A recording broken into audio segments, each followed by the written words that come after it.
Hi ladies and gents, Lee here with another video just to go over yesterday's 2-1 win over West Bromwich Albion. Sunderland won by 2-1 thanks to goals from Dan Ballard and Dan Neil, with Thomas Asante getting a late consolation for West Brom. On the whole, I thought Sunderland were the better team. Other than a brief 10-minute period at the end of the first half, I thought we dominated West Brom. I thought the lads were really good. Job in the 9 wrongly got a goal disallowed, and I don't really want to go on about referees and officials, but they were absolutely shit yesterday.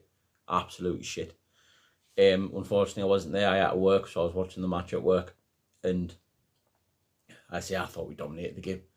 Other than that brief 10-minute period, if you look at it, half chances, disallowed goals, we could have been a 4-1. It could have been a 4-0 game before West Brom even scored. I think Job's disallowed goal, the penalty as well, that could arguably be in 2. Alex Palmer's worldly save in the second half, there's another one in the 2 goals we scored. So I didn't really understand, I think it was Gary Bennett as well, seeing the same problems lie about not having a centre forward. And yes, I understand that we all want a centre forward, but does it really matter who scores as long as you put the ball in the back of the net? I mean, look, Joe played as a striker yesterday and he did score. He rightfully did score, but it wasn't allowed Joe to play with officiating. I think going forward, I think the right move is to move Job up front. Stats don't lie, and if we are based on data, we've accumulated more points at home with Job up front than anybody else. So I think personally the position's his for the time being. Just a little bit on the officials. I thought they were absolutely shit, and they're just getting worse and worse and worse. Look in the Premier League, how many decisions they're getting wrong. Look with the Liverpool penalty yesterday. It took 5 minutes. 5 minutes to give Crystal Palace that penalty. How can you, if you have to look at someone for 5 minutes, you shouldn't be giving it. It's not clear and obvious. And yesterday, obviously I said in the works group chat, I wish we had VAR yesterday. But it would work 2 ways, because I think Dan Ballard would get his marching orders if that was the case.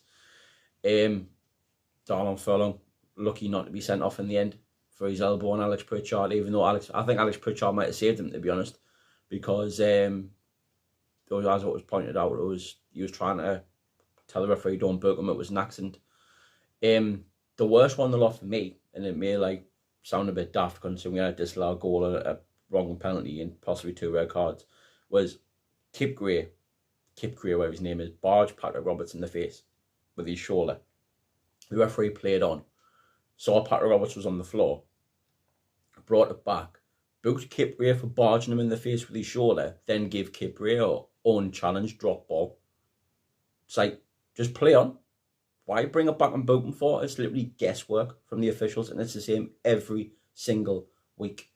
They're not getting stuff right, they're just guessing. It's absolutely guessing, like the Millwall penalty. That was a guess. You couldn't tell me if it was a penalty or not. I fucking hate referees, mate. This shit. But yes, that win takes Sunderland into the playoffs, which kind of, I think, it backs up the argument for getting rid of Mowbray at when they did, because we're still in them with a chance of getting into the playoffs and pushing on the league. Where if we let it continue and just say we didn't win yesterday and we don't win on Tuesday, then we don't win at Bristol City, we could, instead of being 3 points off the playoffs, we could be 9 or 12. So it's best to strike while you still have a chance of getting in the end where you want to be, which is promotion to the Premier League, than making a change when you're giving a new manager an absolute mountain to climb. Enough for the West Brom game. On to Leeds, because I don't think we're going to have time to do a Leeds preview video, so I'll put in with this one. They have unbeaten in 7. They've won 5 of the last 6, including a 1-0 away win at Leicester City. They're beating everybody at the minute, Leeds. They're probably the form team in the Championship. Their front 4 is fucking frightening. Frightening the light. I'm seeing it's frightening. You look at Dan James, Pirro, Rutter, Somerville. There's a starting front 4. Dan James and Somerville scored yesterday in the 2-0 win at Blackburn. Then you've got Nonto to come off the bench. You've got Jaden Anthony to come off the bench. Then if you look at even there, I know he's not my cup of tea, I don't rate him, but Patrick Bamford scored goals in the Championship throughout his whole career. And you've got him to come off the bench. And obviously, as well known, Sunderland, Joe Gellart as well. They're a good side, Leeds. A really, really good side. It would be a tough game. It would be a very, very tough game against Leeds. Against Daniel Farker's got them really going this season. And if it wasn't for Ipswich Town being Leeds would be in the top 2. Easily. Ipswich just don't seem like they're falling off at the minute, which is what Leeds is waiting for. But Leeds are going about their business, and they have got a really, really top side. Look throughout the whole team. You've got Melier. He's a good bottom end Premier League goalkeeper, but I don't think he's good as some people make out. Then you've got Joe Rodon at centre back, who's obviously playing the Premier League for Spurs. Midfield, you've got Ethan Ampadu, Glenn Kamara. I know he'll be playing right back, and I'll get on to him in a little minute, but Archie Gray is a really good player as well. And as the forward options that we previously mentioned, they are a really, really good squad. Do I think we can go out there and win? Playing out potential? Yes, I think in this league, I think if we can play at our top game, we can beat anybody. And I'm not just saying that, I really do think we can beat anybody. Personally, I think it might be a 1-1 draw. If the only weakness for Leeds is, I would say, I don't know how, I haven't watched a lot of Leeds. I've watched them on telly a couple of times, but I don't know how Archie Gray is settled at right back. And I think you might need a lot of protection from the right midfielder, from Dan James. I don't know how he's going to do up against Jack Clarke. Obviously, Jack Clarke had a really, really good game yesterday, and Darlon Furlong couldn't live with him. I noticed that within the first 5 minutes. Darlon Furlong just could not live with Jack Clarke yesterday.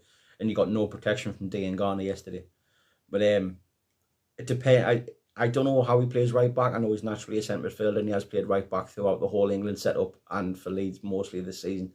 So I don't know if Luke Aylin's fit, does he play over Archie Gray?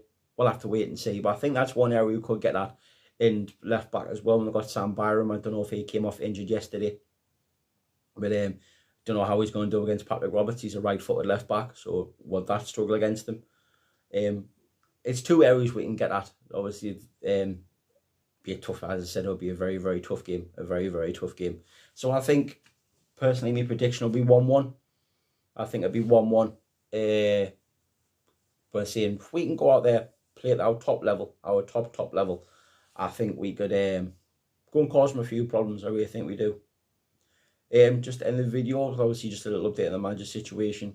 It seems like we're getting into the end game.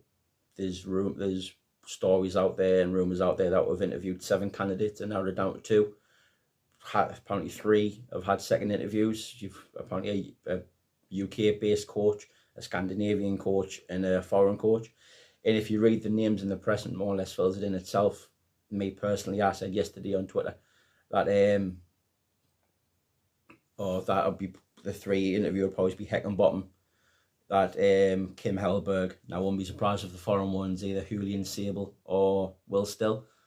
Out of the 4 of them, I wouldn't mind Will Still. You watch his videos and you watch how he's gone through with the whole entire coaching career. It seems like he hasn't got his head really, really screwed on. And I stick up for him a little bit because a few people you talk to at work who are like, I'm not trying to say old-fashioned fans and saying, oh, he's only played Football Manager. Well, he hasn't. If you look at his history, he started off as a data analyst, played Football Manager, obviously, as he was coaching a youth team in Preston's youth team. And he's worked his way up to being like a coach in the top 5 in League One. So it's one of the top 5 European leagues, and he's got his team 5th after finishing 10th last year. So he must be good at something he does. And the same can be said about Hellberg as well. You're looking at stuff with him, it excites us what he can do as well. So I'll have to wait and see. Whoever gets the job, the staff and Speakman and Stuart Harvey and all that, we've done the data on them, we've done the background checks on them. So whoever they get in, you got to bank on that, really. You've got to bank on that and you've got to trust them, and they'll get my full support. Hope you've liked the video. Again, I just want to say apologies for not doing a West Brom preview. I was saying Thursday and Friday, spend time with the family, never got around to a chance to do a video. So thank you very much. If you've liked the video, please leave a like. Subscribe if you have. It's completely up to you and it's completely free, so no pressure from me.